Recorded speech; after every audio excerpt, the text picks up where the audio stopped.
La question a suscité de nombreux commentaires après la cérémonie du sapin de Noël organisée le 18 décembre 2023 pour les élèves de l'école publique Les Champions Fondation Chantal Biya, FCB, de Bambanta.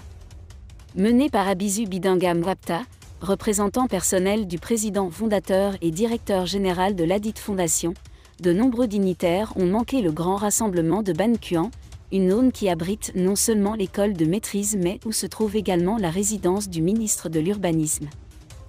Désolé de vous interrompre, ce rapport peut contenir des commentaires soumis au choix de l'auteur. S'il vous plaît, si vous êtes nouveau sur cette chaîne, veuillez vous abonner et activer la cloche de notification.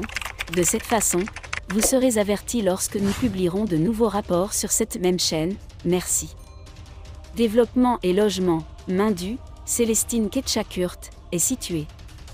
Parmi les dignitaires qui ont assisté à cette cérémonie, nous avons trouvé une très bonne place pour Andrea et Pantazeu, seigneurs de la région de l'Ouest, représentant le gouverneur, Auguste Essomba, préfet du ND, Évariste Atandanazua, député district de Bambante ou encore Éric Emenia, maire de Bambanté.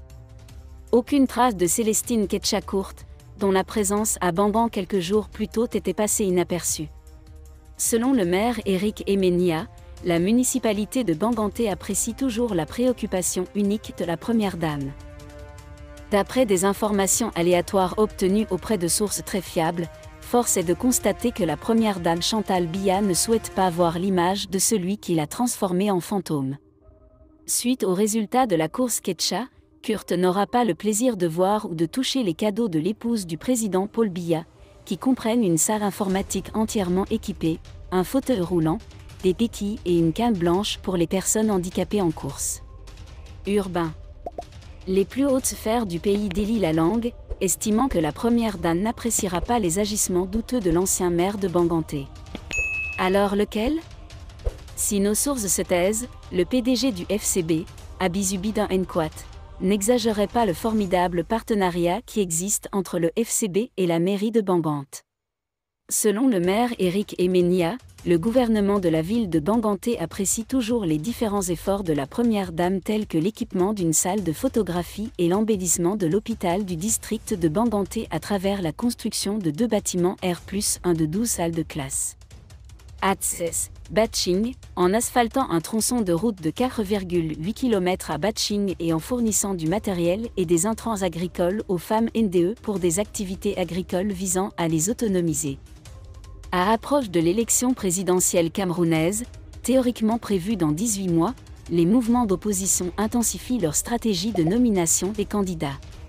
Une partie de l'opposition soutient le candidat Maurice Kamto, leader de l'Alliance pour le changement politique, APC, considéré comme le meilleur candidat pour combattre le parti au pouvoir. D'autres voix réclament une approche plus inclusive, suggérant que les primaires devraient choisir un candidat convenu par les deux partis. Dans ce paysage polarisé, 2 coalitions principales émergent. L'APC, dirigée par Maurice Kamto, a reçu le soutien d'hommes politiques comme Jean-Michel Ninchet, qui a souligné l'urgence de se rassembler autour d'un candidat pour maximiser ses chances de succès.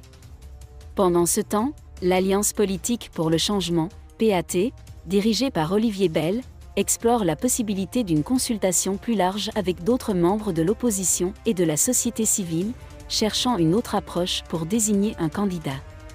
Cette décision s'inscrit dans le cadre de préparatifs plus larges pour les élections au Cameroun, où le jeu politique est défini par la recherche d'une alternative crédible au parti au pouvoir, le RDPC.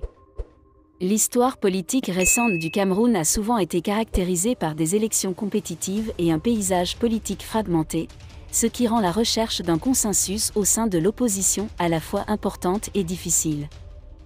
Merci d'être resté avec nous jusqu'à ce point, comme toujours pour promouvoir la liberté d'expression. Laissez vos opinions à ce reportage dans la section commentaires ci-dessous. Si vous avez aimé cette vidéo, merci de liker, partager, commenter et surtout vous abonner à la chaîne. Et on se retrouve très vite pour une prochaine vidéo.